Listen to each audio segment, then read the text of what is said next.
clear. Russia, you cannot veto this resolution. You can veto this resolution, but you cannot veto our voices. You cannot veto the truth. You cannot veto our principles. You cannot veto the Ukrainian people.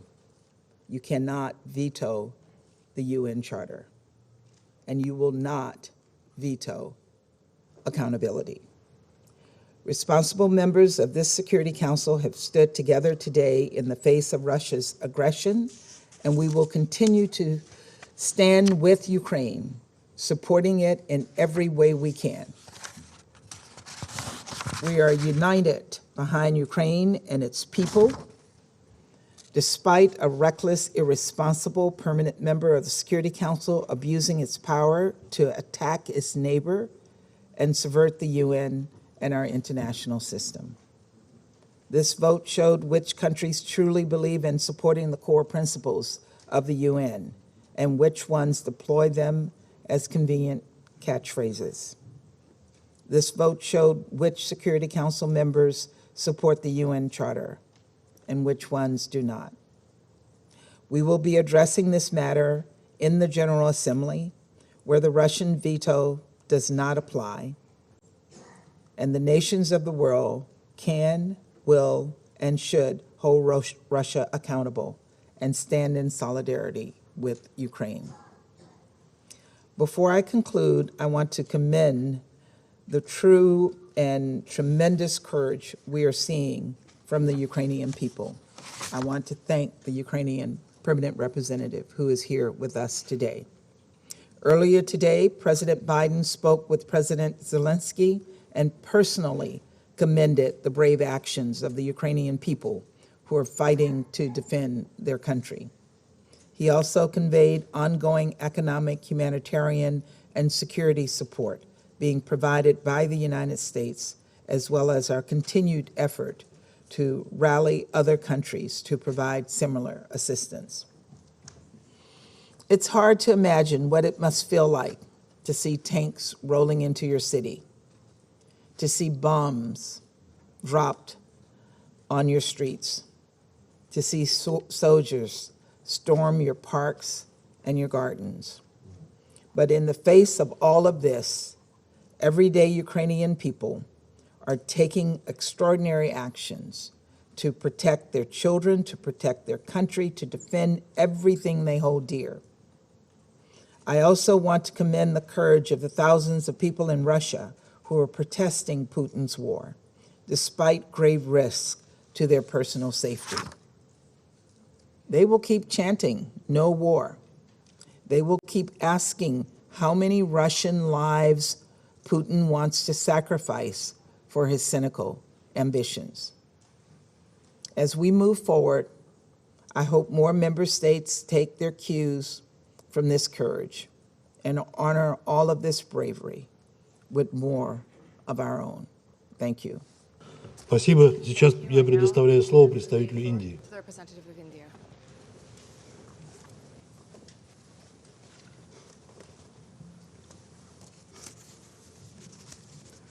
Mr. President, India is deeply disturbed by the recent turn of developments in Ukraine. We urge that all efforts are made for the immediate cessation of violence and hostilities. No solution can ever be arrived at the cost of human lives. We are also deeply concerned about the welfare and security of the Indian community, including a large number of Indian students in Ukraine. The contemporary global order has been built on the UN Charter, international law, and respect for the sovereignty and territorial integrity of states. All member states need to honor these principles in finding a constructive way forward. Dialogue is the only answer to settling differences and disputes, however daunting that may appear at this moment. It is a matter of regret that the path of diplomacy was given up. We must return to it. For all these reasons, India has chosen to abstain on this resolution. I thank you. Спасибо. Сейчас я предоставляю слово представителю Соединенного Королевства.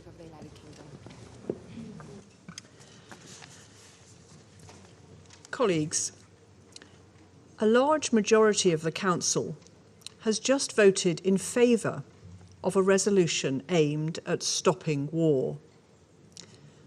The resolution has not been adopted only because of the single veto of the permanent member of this Council who is perpetrating that conflict. Russia claims that its invasion of Ukraine is in self-defense. This is absurd. Russia's only act of self-defense is the vote they have cast against this resolution today. Make no mistake, Russia is isolated. It has no support for the invasion of Ukraine. History will record how we voted today and which countries stood up to be counted in defence of the Charter and the sovereignty and territorial integrity of Ukraine. The United Kingdom stands steadfast in support of the Ukrainian people and will hold Russia accountable for its aggression. Thank you. Спасибо. Thank you. И я предоставляю слово Now, представителю Норвегии. floor to the representative of Norway.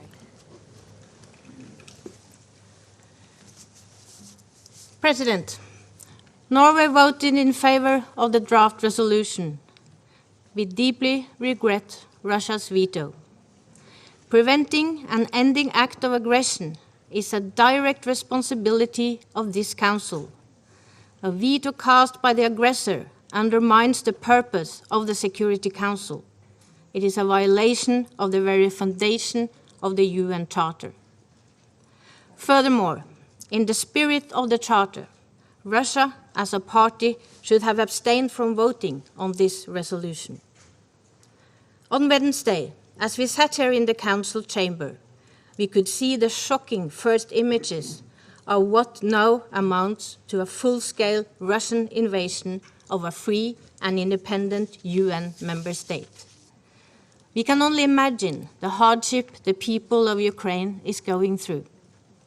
With their tanks, missiles, bombs, planes, warships, and cyber attacks, the Russian Federation's aggression not only violates the independence, sovereignty, and territorial integrity of Ukraine, it also constitutes a serious breach of international peace and security.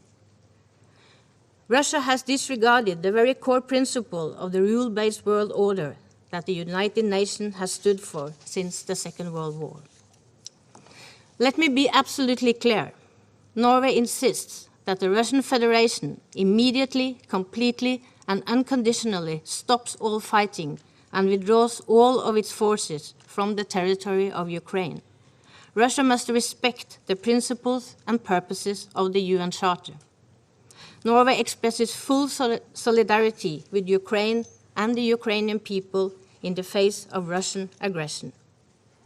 Indeed, we already see the dire consequences for civilians, with casualties and injuries of large numbers of children, women, and men. We fear increased suffering in the time ahead, with potentially large numbers of casualties and extensive destruction of civilian infrastructure, such as schools, medical facilities, water, and electricity plants. We see fighting unfolding in and around urban areas. We are deeply concerned about the long-term and protracted harm to the civilian population caused by such warfare, including by the use of heavy explosive weapons. We already see mass displacement. This will only increase, together with trauma, family separation, and missing persons. The situation is a tragedy, both for individuals and the Ukrainian society at large.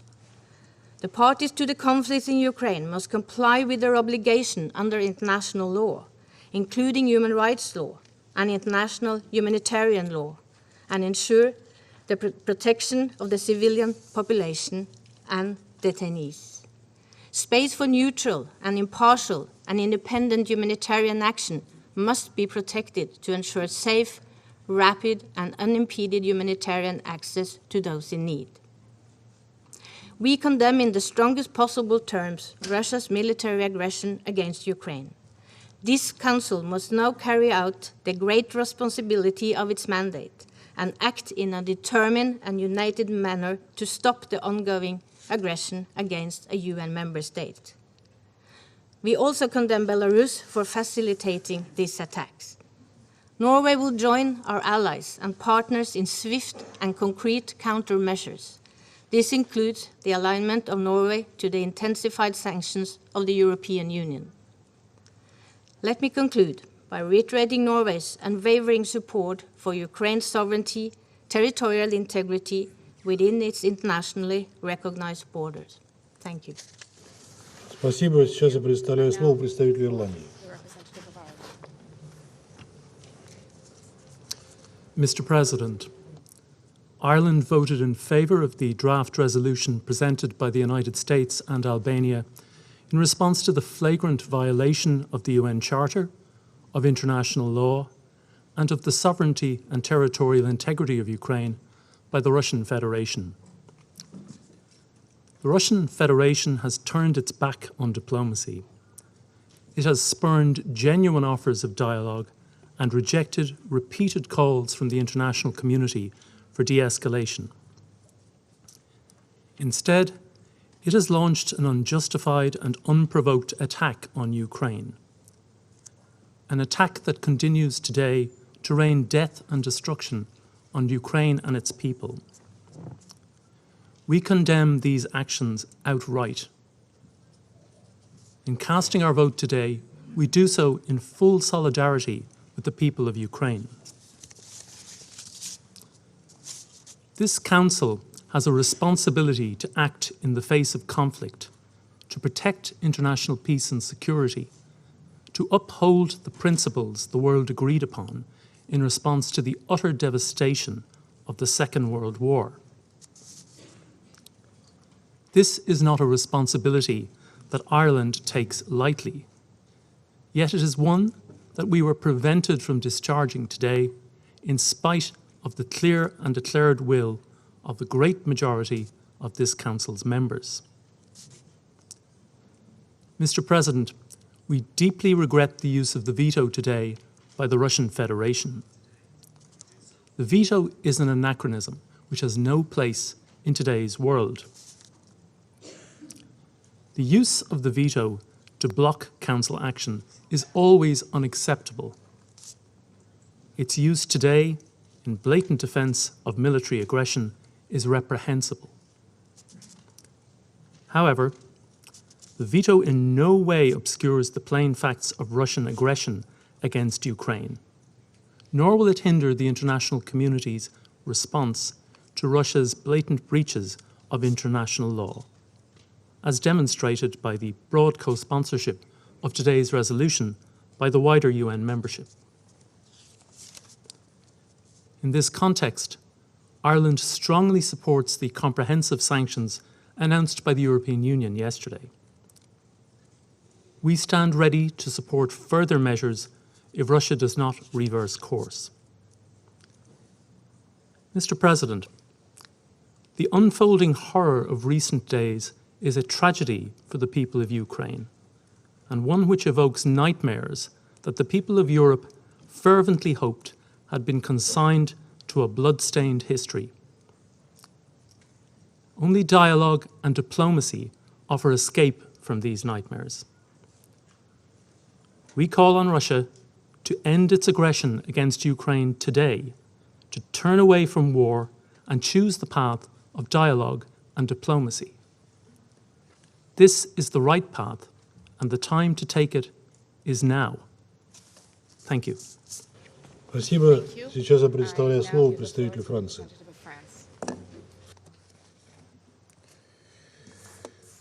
Monsieur le Président, à cet instant, les missiles russes tuent des civils, bombardent des villes, détruisent des infrastructures essentielles dans le seul but de vassaliser l'Ukraine. Ce sont les rêves de reconquête de l'Empire russe qui sont à l'œuvre ici. L'Ukraine est la victime d'une agression préméditée par le président de la Fédération de Russie. Rien ne pourra jamais la justifier. Aucun membre de ce Conseil ne la soutient. Le résultat du vote de ce jour est clair. La Russie est seule. La France salue la mobilisation de tous les membres de ce Conseil qui, en votant en faveur de cette résolution, ont exprimé leur attachement au droit international et leur soutien à l'Ukraine. Elle condamne le veto opposé par la Russie aux efforts visant à restaurer la paix et l'ordre international. La Russie foule aux pieds les responsabilités que lui confère le statut de membre permanent du Conseil de sécurité.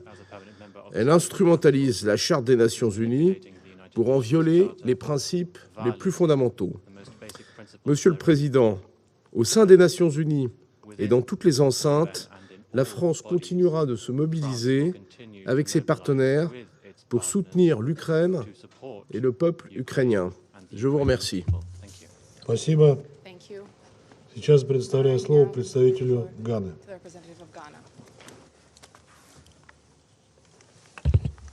Thank you, Mr. President.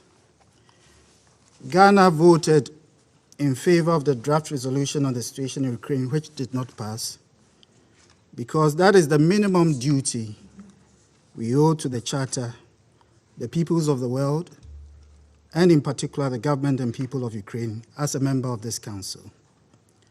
We joined the 10 other members of the Council in seeking to deploy in the strongest terms the Russian Federation's invasion of Ukraine, because that act breaches Russia's obligation as a member of the United Nations. Its obligation to respect the provisions of Article 2, Paragraph 4 of the Charter. By not refraining from the use of force in its relations with Ukraine, the Russian Federation had chosen to violate without justification the sovereignty, political independence, and territorial integrity of Ukraine, even as several world leaders had appealed for dialogue to find a peaceful settlement of the situation. The Russian Federation's actions, which have assailed the purposes and principles of the Charter of the United Nations, have threatened the global order and the balance of peace and security. We have also taken note of the Russian Federation's letter presented to the Council that seeks to indicate that its use of force against Ukraine was in self-defense, but dismiss it in the face of its all-out military action against Ukraine. We are pained by the unnecessary and rising number of deaths that have been occasioned by the invasion, and we call on the Russian Federation to immediately withdraw its forces from Ukraine and to recommit to dialogue and diplomacy. Besides our own assessment that Ukraine presented no imminent threat to the Russian Federation, the letter is also interpreted within the context of Russia's own public declarations over the course of the past days, which have shown to the world that rather than a security merit, this has been about the use of force against its weakened neighbor because it could. At the beginning of its military buildup on the borders of Ukraine, we were told that what was being observed was a normal military exercise. When concerns over the massive buildup were made, the Russian Federation informed the world that its troops were on its side of the borders and had no intention of crossing the frontiers of Ukraine. At the point, we were also informed that troops were being considered to be sent to the Donbas region of Ukraine in the context of peacekeeping.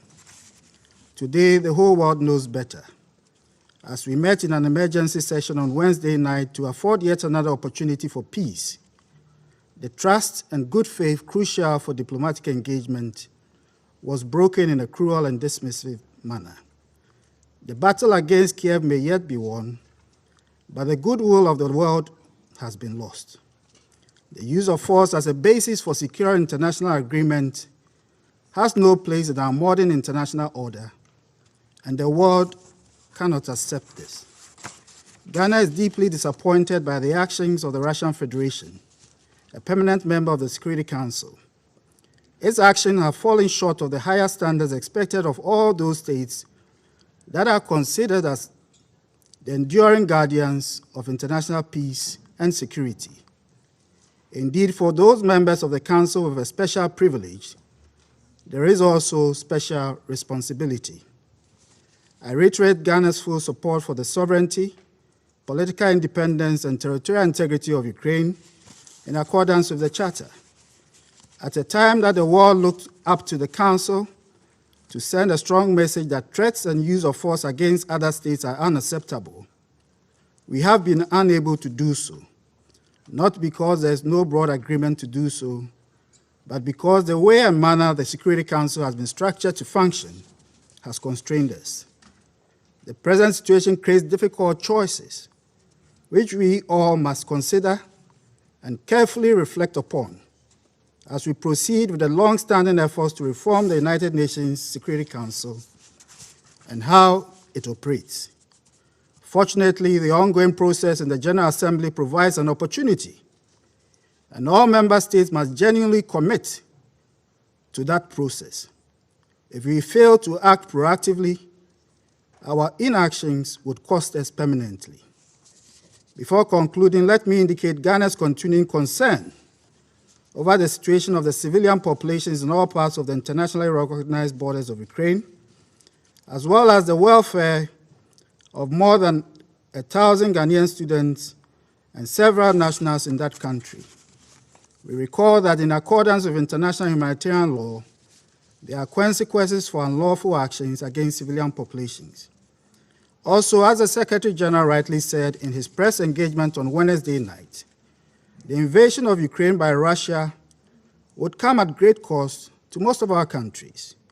Already, oil prices have gone beyond $100.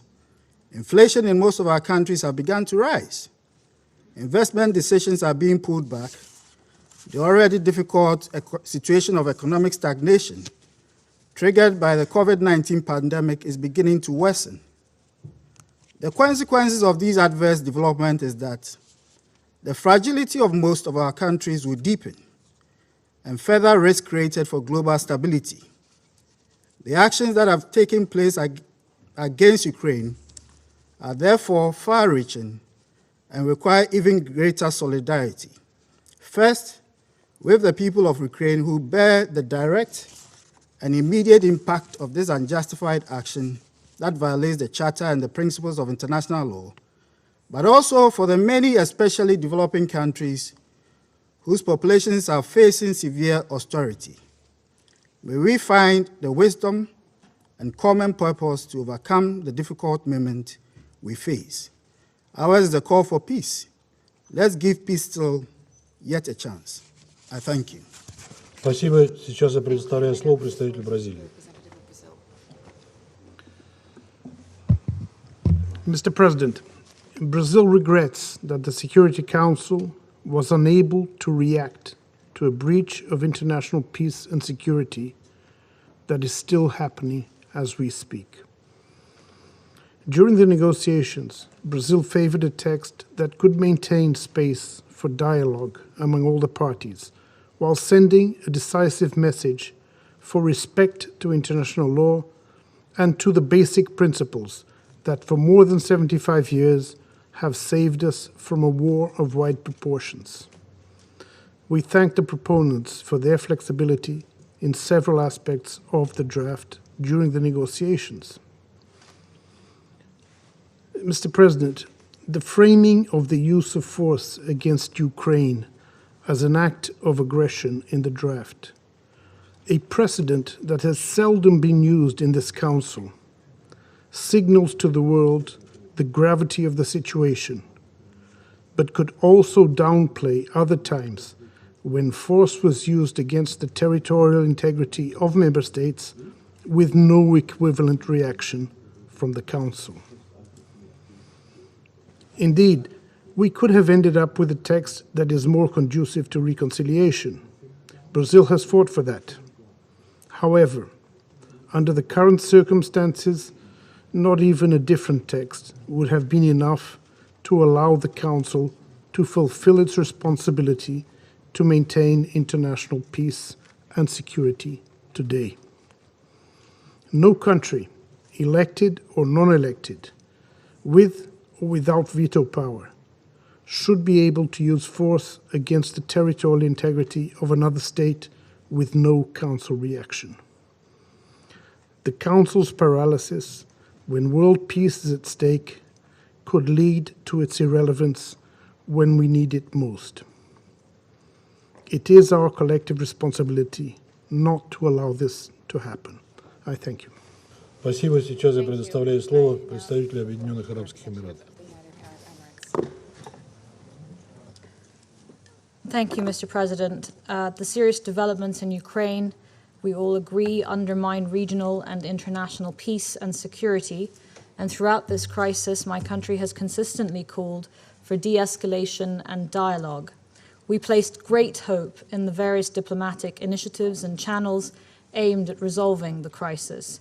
And those calls reflected our alarm at the consequences of this crisis for civilians present in Ukraine, as well as for the region and for the international community. And we emphasize the importance of ensuring that humanitarian assistance reaches those in need and call on all parties to respect international humanitarian law, prioritize the protection of civilians, and allow for the unhindered delivery of humanitarian assistance. We further believe that every member state of the United Nations has the right to security, sovereignty, independence, and territorial integrity. Being from the Middle East, we are intimately aware of the critical importance of a stable regional security environment and of de-escalation, diplomacy, and dialogue as the basis for that security. Similarly, we understand from experience and share the need for inclusive and consultative processes.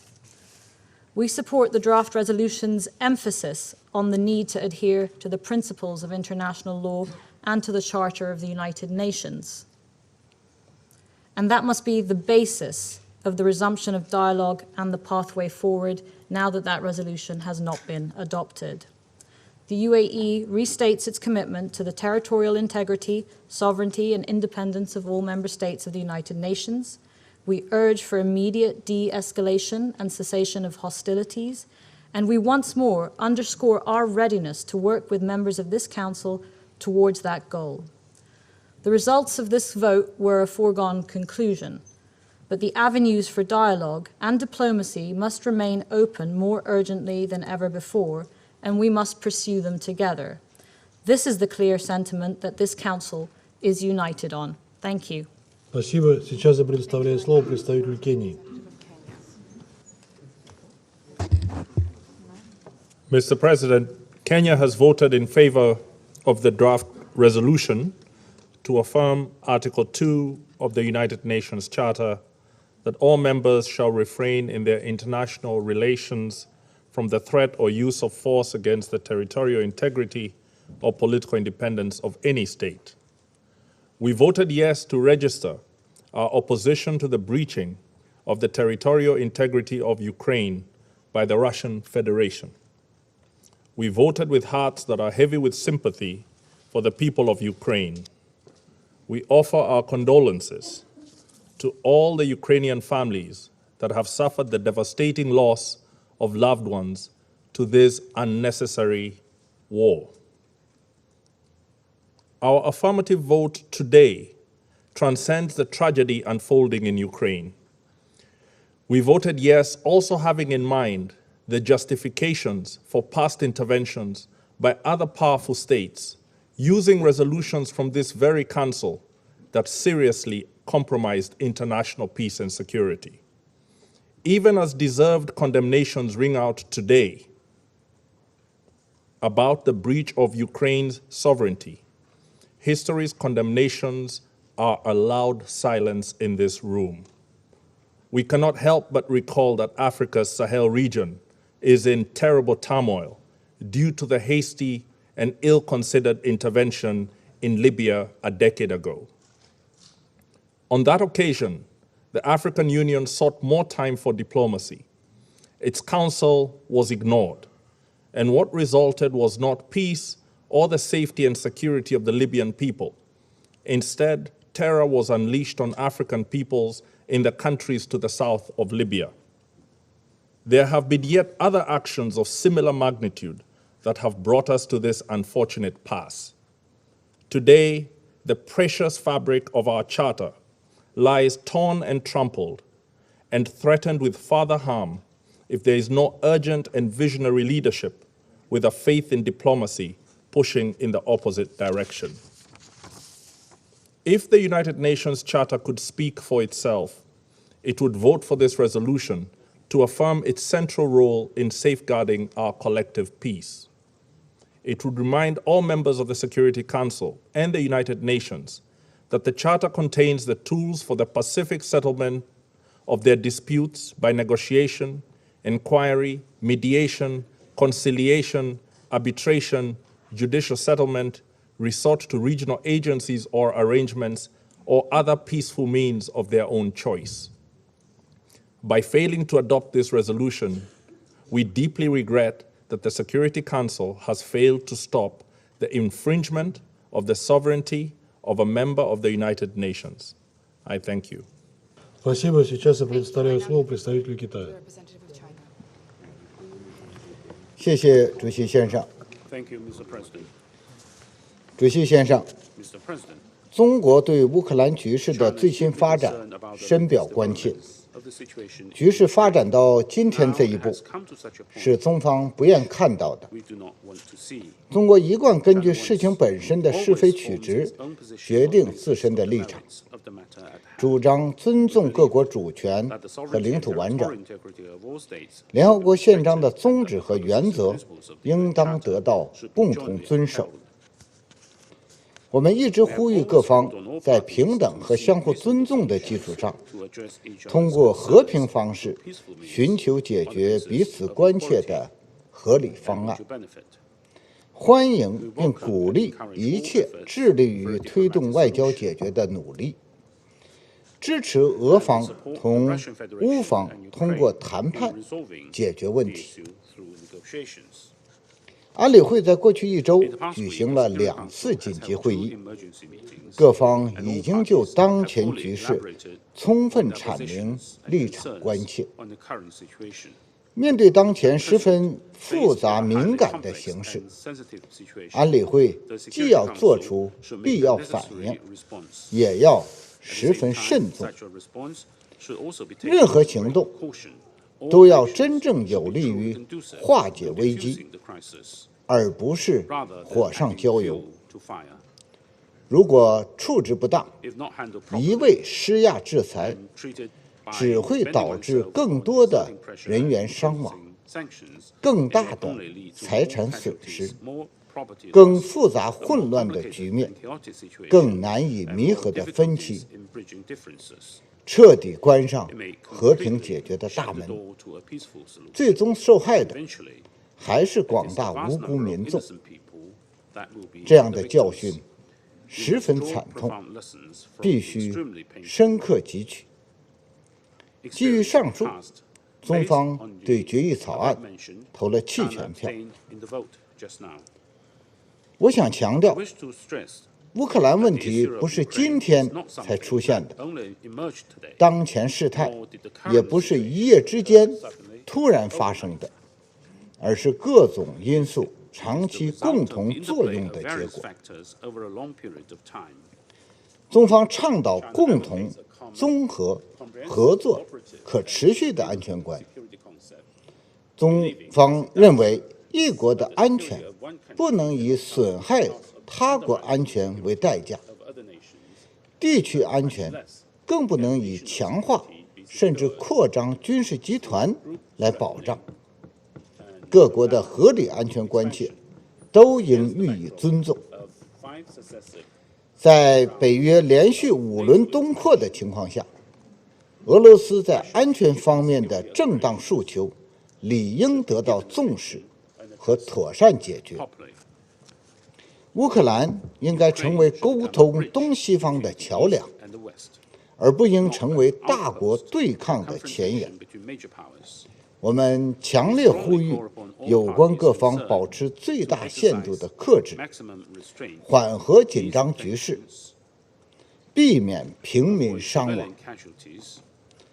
乌克兰危机的最终解决，还是要摒弃冷战思维，重视和尊重各国合理安全关切，通过谈判形成均衡、有效、可持续的欧洲安全机制。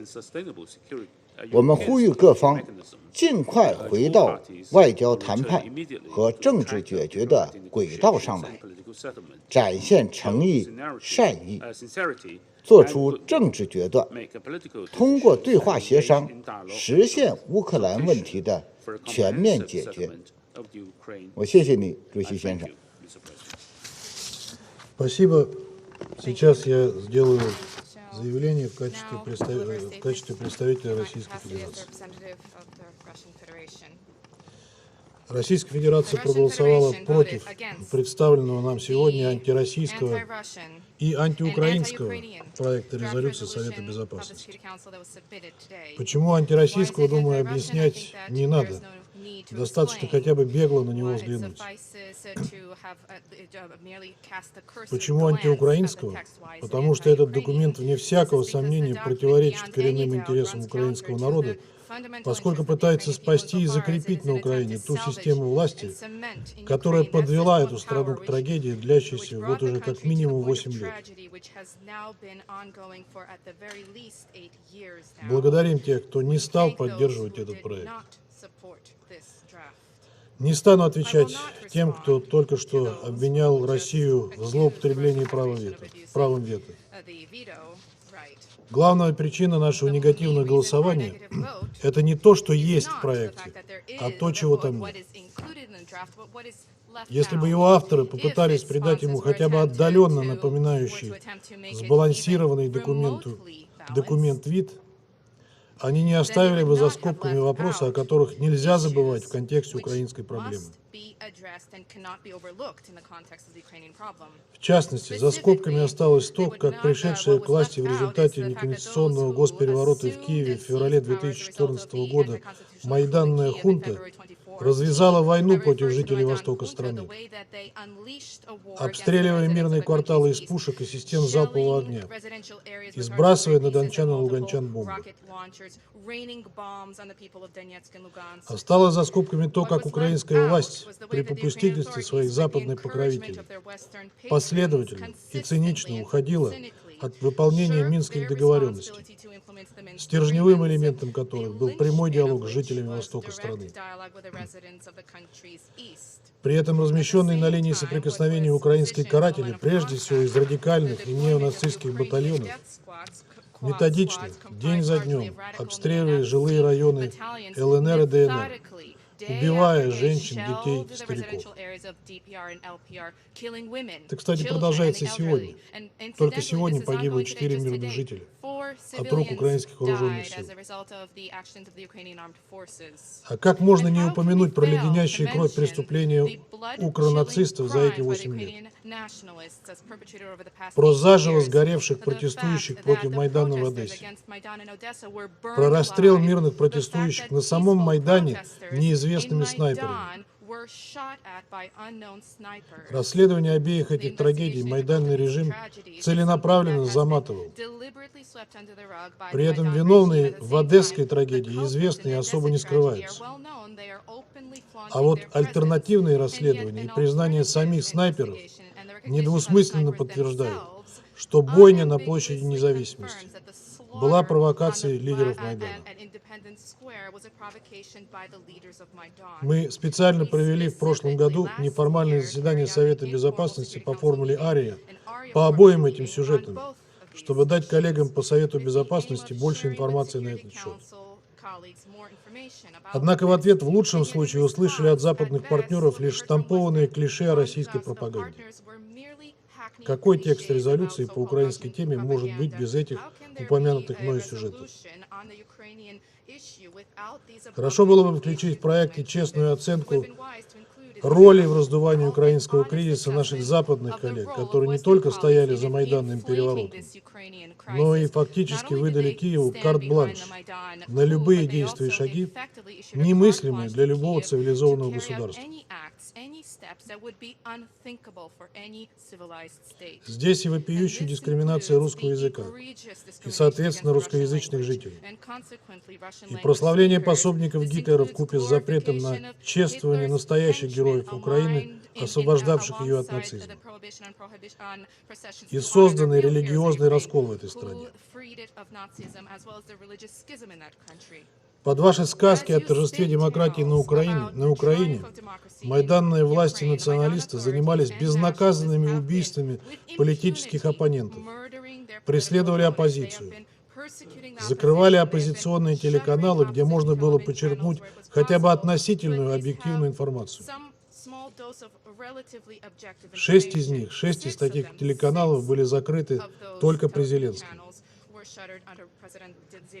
А как забыть о накачке Украины оружием, из которого потом убивались мирные жители на Донбассе?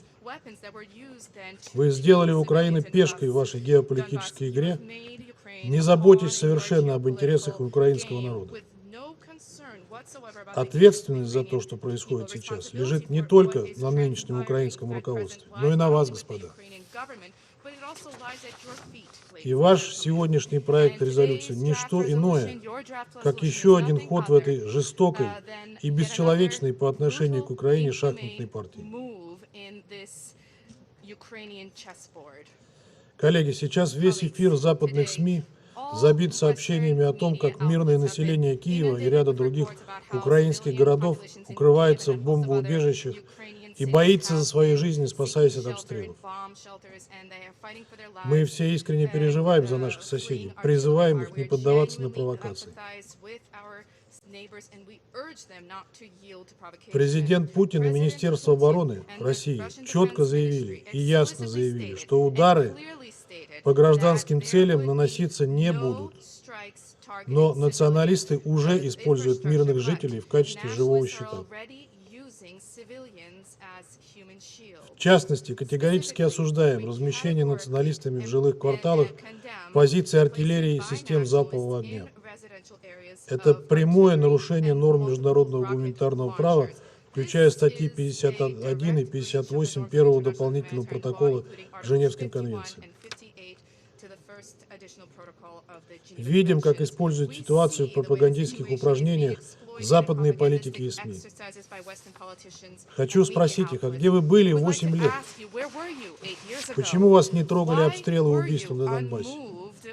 Почему вы вообще не замечали, что в ЛНР и ДНР проживают 4 с лишним миллиона жителей, которых вы в лучшем случае называли пророссийскими сепаратистами?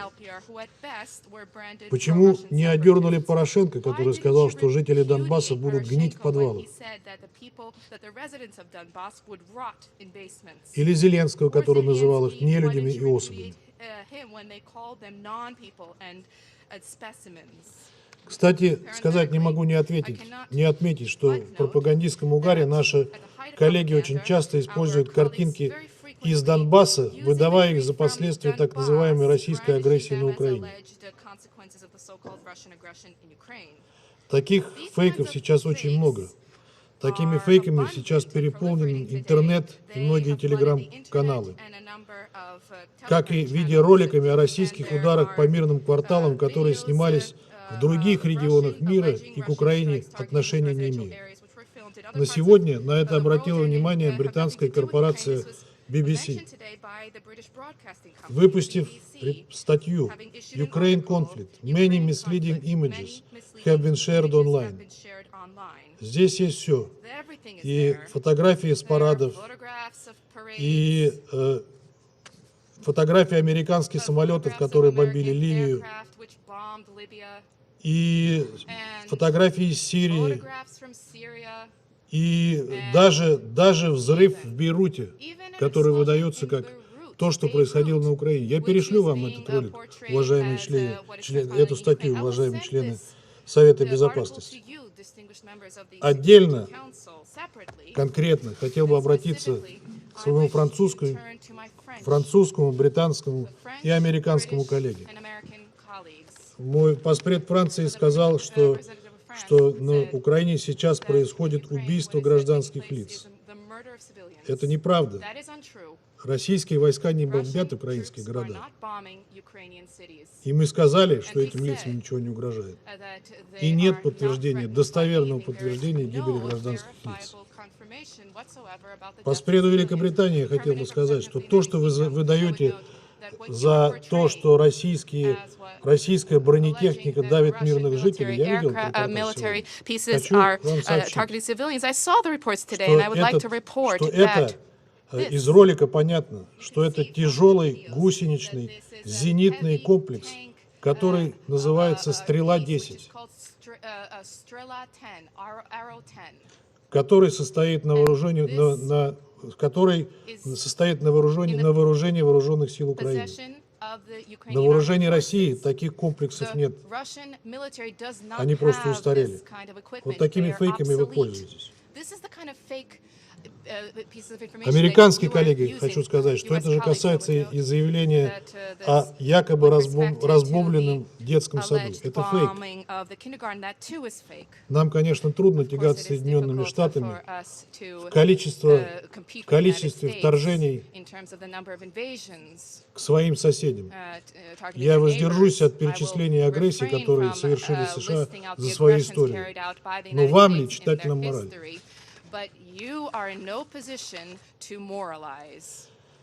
В заключение хочу подчеркнуть, мы не ведем войну с Украиной и украинским народом, а проводим специальную военную операцию против националистов и для защиты жителей Донбасса, денацификации и демилитаризации.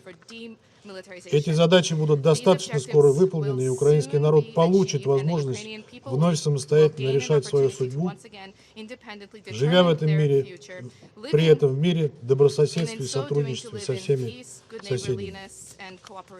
Сейчас я возобновляю свои функции председателя Совета Безопасности и предоставляю слово представителю Соединенных Штатов для дополнительного заявления.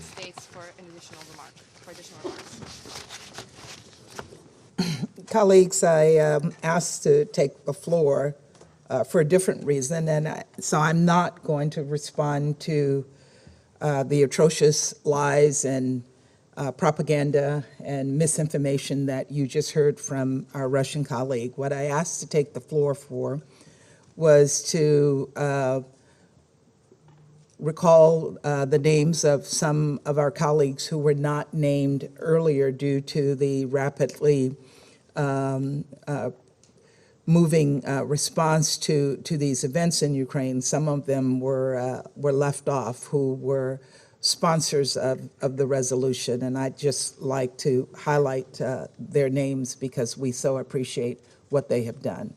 Barbados, Croatia, Estonia, the Gambia, Grenada, Haiti, Jamaica, Japan, Kiribati, Lesotho, Marshall Islands, Monaco, North Macedonia, Palau, Papua New Guinea, and Suriname.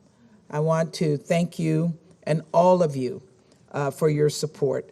We will continue to all speak in one voice in the days ahead to address the atrocious situation that we see happening every day on the ground, despite what we've heard from our Russian colleagues. I now thank you.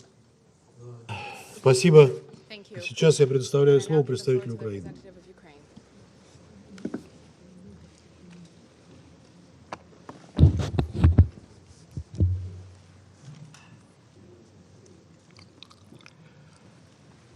Distinguished members of the Security Council, I will not dignify the Russian diabolical script that is rather a letter of application for an upscale seat in the hell by commenting it. I would like to use this opportunity to thank the parents of every ambassador here, to thank the people of the democratic nations who put these ambassadors in their seats. to tell the children of those ambassadors that they should be proud of their parents, that they have voted in favor of the resolution. I thank my good friend Nicolas from France, Rolando from Brazil, my good friend Hajar from Albania, Linda, Barbara, Mona, my good friend from Mexico, Martin from Kenya, Ireland, Ghana, Gabon. I thank dozens and dozens of co-sponsors who would vote in favor of their resolution should they have a chance to vote, but they will have this chance in days to come. The draft recalls the obligation of all states under Article 2 of the UN Charter to refrain in their international relations from the threat or use of force against the territorial integrity or political independence of any state. The draft called on Russia to stop its offensive against Ukraine. And the memories are very fresh. The Security Council was discussing the ways to prevent the war quite recently in this very chamber. And at the very same moment, deadly airstrikes were dropped on civilian heads across my country. And the Russian troops crossed the Ukrainian border from the territory of Russia. The territory of Belarus was used for missile attacks, and the troops were marching from the occupied parts of the Ukraine's Donbass and Crimea. Last night was the most horrific for Kiev since, just imagine, 1941, when it was attacked by Nazis.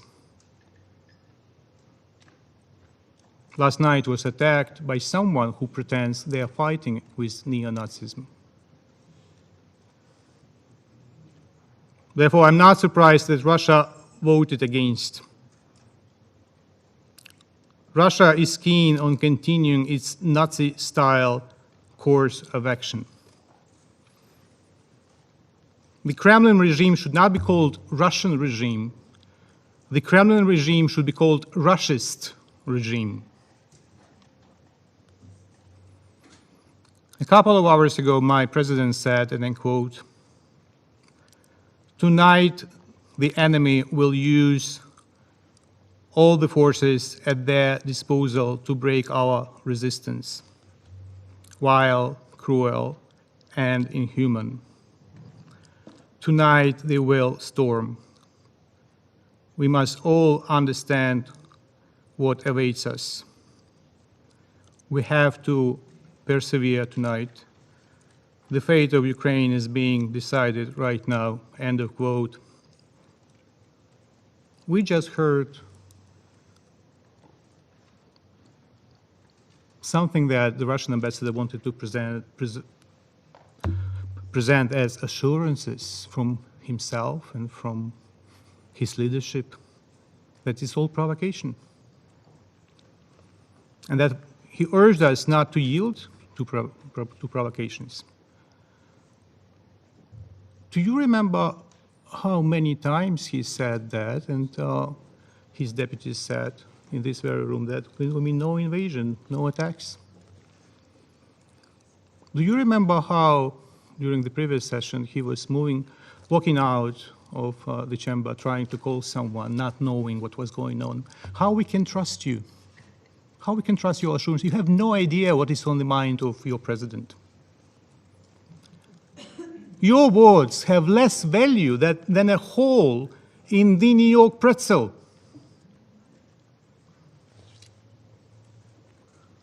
The Russian Federation that occupied by treachery the seat of the Security Council member in 1991 violates daily not only the Charter, but also the provisional rules of procedure of this Council. Because if Russia did not violate the provisional rules, then Mr. Nebenzia had to follow Article Rule 20. Let me quote. I begin the quote. For the proper fulfillment of the responsibilities of the presidency, he should not preside over the Council during the consideration of a particular question with which the member he represents, that's the Russian Federation, is directly connected. He, the rule reads, shall indicate his decision to the Council not to preside.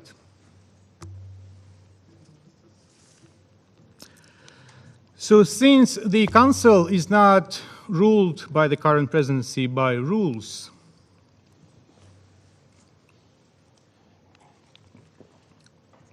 I will be probably also unruly. And I will ask all of you to dedicate a moment of complete silence to pray or to meditate if you do not believe in God, for peace, to pray for souls of those who has been already killed, for souls of those who may be killed. And I invite the Russian ambassador to pray for salvation. Please, ladies and gentlemen, let us spend a moment in a complete silence. Прошу прощения, прежде чем мы перейдем к минуте молчания, я хочу включить в этот список тех людей, которые погибли за все эти годы на Донбассе. Они тоже заслуживают того, чтобы помянуть их. Любая человеческая жизнь драгоценна. Не надо забывать о них тоже. I do not excuse your rattle, but let's, ladies and gentlemen, spend a moment in complete silence. Thank you.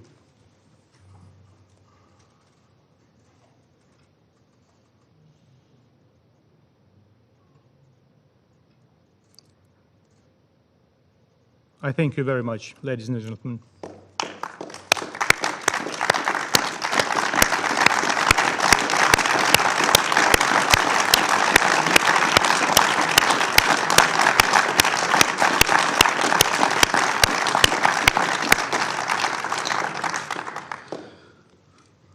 Let me continue with my statement. I'm saddened, however, that there is a small handful of members that seem to be still tolerating the war. Any complex historical context could not be used to justify what is going on.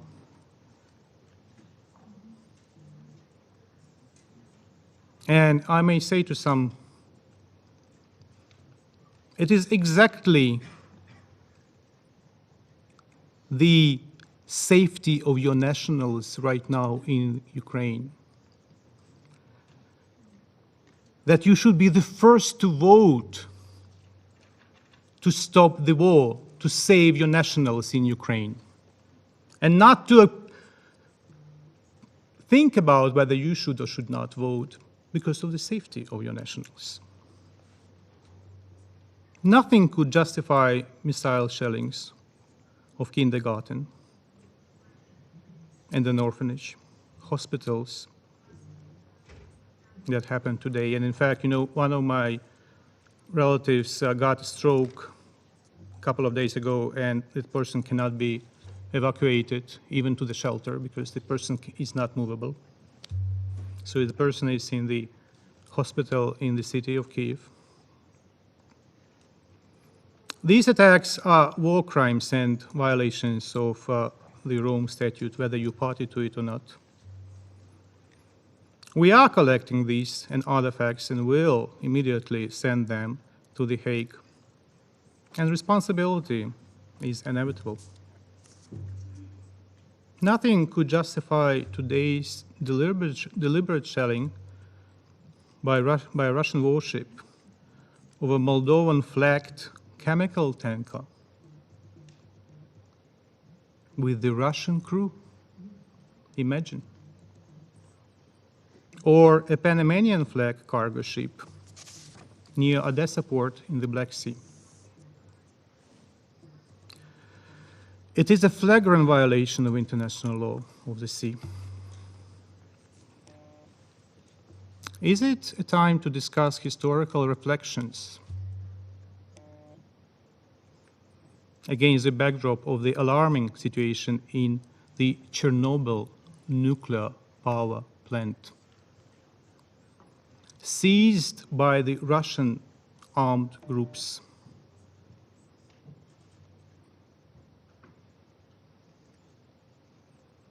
They detain the staff of the nuclear power plant, not allowing them to rotate as required by technical safety rules. Another matter of alarm that the control levels of gamma radiation, those rates in the exclusion zone, have already been exceeded because of the damage of the topsoil due to the movement of a large number of heavy military equipment, including tanks. And as a result, there is contamination by radioactive dust.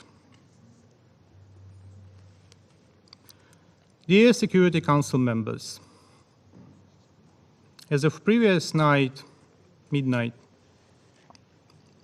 almost 140 persons were killed on the Ukrainian side and 316 persons wounded during, that was the first day of the Russian invasion. Many objects of civilian infrastructure were ruined. To stop the advance of the Russian tanks, a young gentleman, a hero, blew himself on a bridge. He killed himself to destroy the bridge, not to let the Russian tanks to go ahead.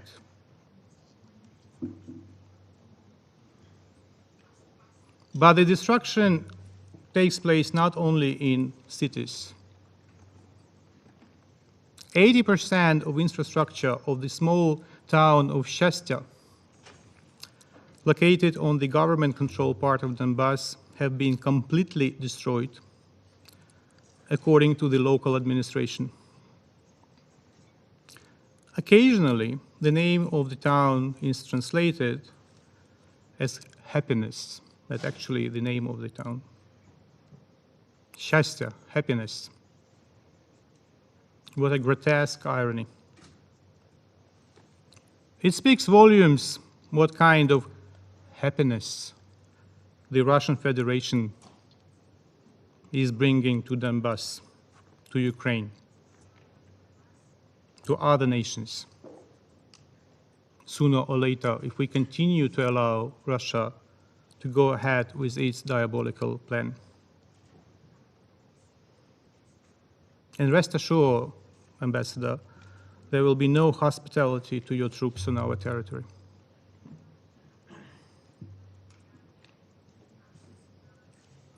Ukraine has been executing its right for self-defense according to the Article 51. It's not the Russia that executes. Your perverse reading of the Charter is so sick that it's impossible to interpret. Calling occupational troops peacekeepers, claiming the right of self-defense, lunacy.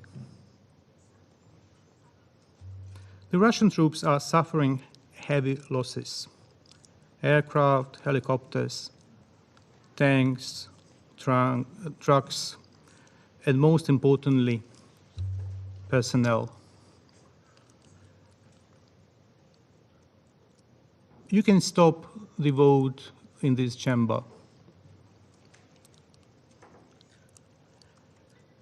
But what may stop the war is unfortunately the bodies and thousands of bodies of Russian soldiers that will be delivered to their mothers in Russia, whether you like it or not, because we have to defend our territories, we have to defend ourselves on our territory.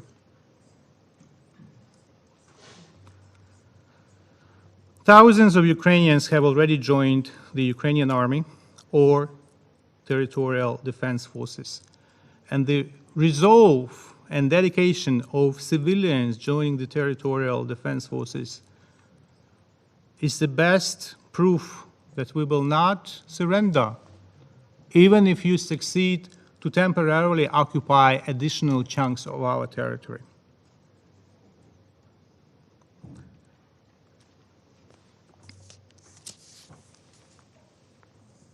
Ukraine has broken diplomatic relations with Russia, something that had to be done 8 years ago. We call on our partners to follow our example or to find other ways to severe relationships, diplomatic relationships with Russia. We call on international organizations to ban or suspend Russia's membership.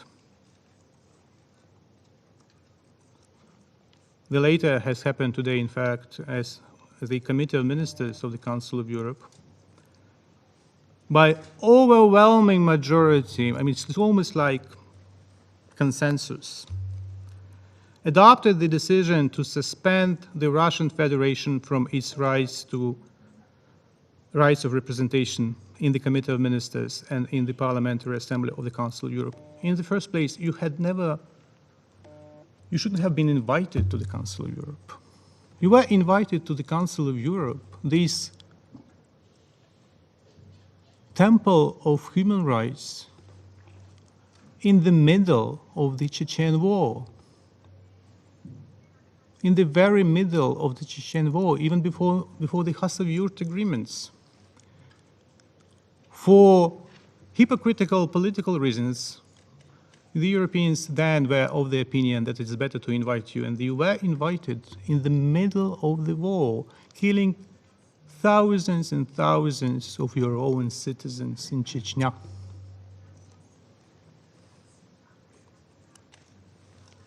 We count upon the proper reaction by the international community to medieval atrocities by Russia in Ukraine. For today, a number of countries have already imposed sanctions on Russia,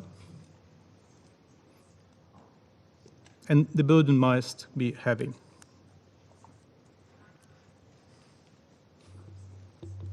And if you say that sanctions is nothing, that I'm sure that the bodies of killed soldiers of Russia is not nothing, even if you are completely diabolical. We are sincerely grateful to the UN for its prompt decision to support the humanitarian response in Ukraine, as well as we highly commend the UN efforts to encourage major humanitarian donors to make additional funding available. I thank the Secretary General for his statement to this effect. And I have a plea. Stop harassing the Secretary General. Stop attacking him. Show respect to the institution. Stop wiping your feet of the Secretary General, who is a very nice person and a dedicated supporter of the UN Charter.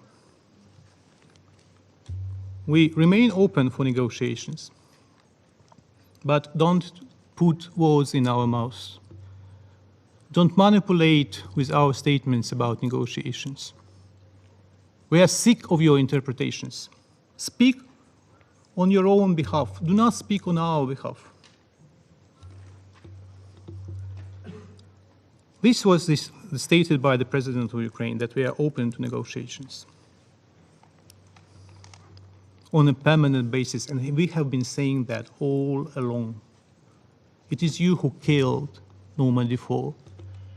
It is you who killed the Minsk agreements. All that gibberish about who said what and when in Normandy 4 by no means can justify the offensive. By no means can justify thousands and thousands of your troops on our territory. Your today's call of your president to the Ukrainian army to remove the government of Ukraine, are you crazy?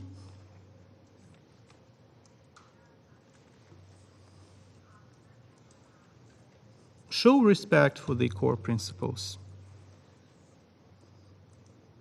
enshrined in the UN Charter.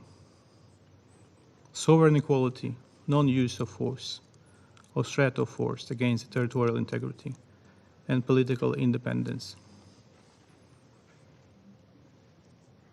In my opening remarks, I said that parents of ambassadors here, all ambassadors but you, are proud of their children. And children of the ambassadors are proud of their parents. It's so painful to think what your family think about you when you lie every day. The Russian people deserve peace, democracy. The Russian people deserve liberty, and they will have it. If not tomorrow, because tomorrow is not possible, then probably in near future. Thank you. Список ораторов исчерпан, но прежде чем мы завершим заседание, я хочу прокомментировать только одну вещь и успокоить членов Совета. Я много и много прокомментировать выступление по спреду Украины. Я оставлю на его совести то хамство, которое он позволяет себе, выступая, и не буду говорить об этом. Это дело его совести. Но я хочу сказать одну вещь. Вчера, это сообщение Минобороны России, вчера, 24 февраля, подразделениями воздушно-десантных войск России взята под полный контроль территория в районе Чернобыльской атомной электростанции. С военнослужащими отдельного батальона охраны атомной электростанции Украины достигнута договоренность о совместном обеспечении безопасности энергоблоков и саркофага Чернобыльской атомной электростанции. Мы не хотим, чтобы у Украины появилась грязная бомба. Представитель Минобороны отметил, что персонал станции продолжает обслуживать ее в штатном режиме и отслеживает радиоактивную обстановку. Радиоактивный фон в районе атомной электростанции в норме. А вот сообщение из Вены. Уровень радиации на Чернобыльской атомной электростанции низкий, и угрозы для населения отсутствуют. Об этом заявил в пятницу генеральный директор Международного агентства по атомной энергии Рафаэль Гросси. Список ораторов исчерпан. Заседание закрывается.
this growing crisis.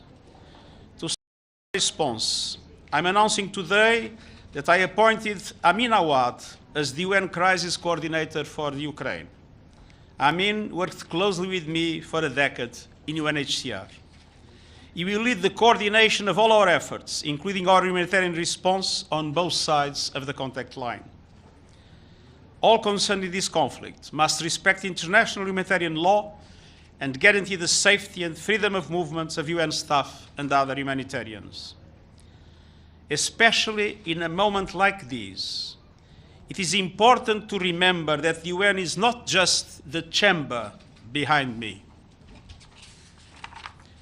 It is tens of thousands of women and men around the world, feeding the hungry, vaccinating children, promoting development, protecting civilians in peacekeeping operations, mediating conflicts, supporting refugees and migrants, advancing human rights, standing, delivering, extending a lifeline of hope.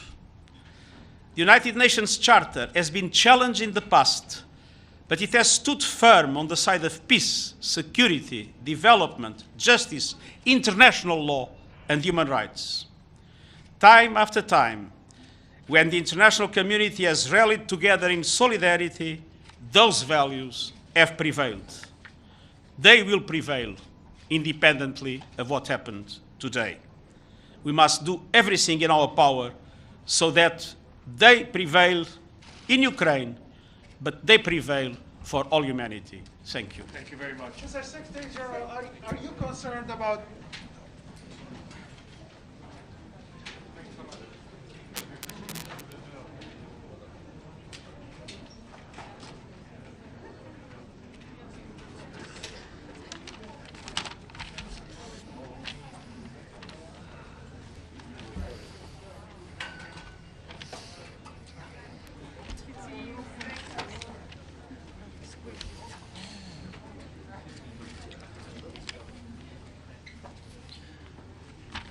Good evening. We stand here in full solidarity with the people of Ukraine. And we stand here to condemn and reject the Russian military aggression against them. This is an invasion of a member of the United Nations. It is not just a matter for Ukraine, nor is it just a matter for Europe. It's an attack against the fundamental principles of this organization. As stated by the Secretary General, Russia's military offensive is a repudiation of the principles of the UN Charter. It must stop. We deeply regret the use of the veto by Russia this evening to block the resolution that was presented today. This has prevented the UN Security Council from fulfilling its role to maintain international peace and security, and it is another proof of Russia's isolation and blatant disrespect for the reaction of the world. The resolution was supported by all member states of the European Union and many partners from around the world. Together with Ukraine, we will now work for the General Assembly to demand an immediate withdrawal of Russian forces from Ukraine. The European Union has approved sanctions and other measures, including against the Russian leadership, that will have severe consequences for Russia, and we've done it together with our partners and allies. We deplore the tragic loss of life and human suffering caused by the Russian aggression, and the EU and its member states are deploying immense efforts to help the courageous people of Ukraine. Thank you very much. Well done, all. Thank you. Thank you all. Thank you.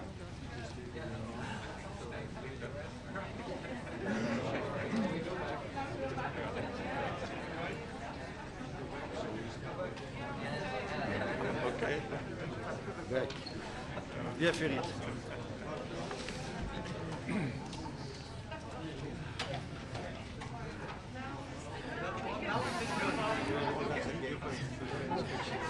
Good evening, and thank you for staying here this evening. I will now read a joint statement on behalf of approximately 43, on behalf of dozens of allies and partners gathered here with me today. This afternoon, the Security Council voted on a resolution to hold Russia accountable for its aggression against Ukraine, to protect civilians, including children, and call for the facilitation of rapid, safe, and unhindered humanitarian assistance to those in need. The resolution was vital and it was straightforward. Fundamentally, it was about whether the countries on the Security Council charged with maintaining international peace and security believe in upholding the UN Charter. The UN Charter was written with the express purpose of preventing a war like the one President Putin just started. The war has brought, in just its first days, devastating losses of life, and Russia alone is accountable. President Putin chose to violate Ukraine's sovereignty. President Putin chose to violate international law, and President Putin chose to violate the UN Charter. President Putin chose to drop bombs on Kyiv, to force families to stuff their lives into backpacks and shelter in subway stations. President Putin is the aggressor here. There is no middle ground. We believe we have a particular responsibility to stand up to the violations of the UN Charter because Russia is a permanent member of the Security Council who is culpable. Those of us standing here today continue to believe in the Security Council's solemn duty and highest purpose to prevent conflict and avert the scourge of war. Russia has abused its power today to veto our strong resolution, but Russia cannot veto our words. And as I said in the Council, Russia cannot veto the Ukrainian people. Russia cannot veto their own people protesting this war in the streets, and Russia cannot veto the UN Charter. Russia cannot and will not veto accountability. We thank the member states who signed as co-sponsors of this resolution for standing with Ukraine and for the UN Charter today. We will be taking this matter to the General Assembly, where the Russian veto does not apply, and the nations of the world will continue to hold Russia accountable. Thank you very much, and thank you to all of our colleagues. Thank you.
It is tens of thousands of women and men around the world, feeding the hungry, vaccinating children, promoting development, protecting civilians in peacekeeping operations, mediating conflicts, supporting refugees and migrants, advancing human rights, standing, delivering, extending a lifeline of hope. The United Nations Charter has been challenged in the past, but it has stood firm on the side of peace, security, development, justice, international law, and human rights. Time after time, when the international community has rallied together in solidarity, those values have prevailed. They will prevail independently of what happened today. We must do everything in our power so that they prevail in Ukraine, but they prevail for all humanity. Thank you. Thank you very much. Mr. Secretary General, are you concerned about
Thank you.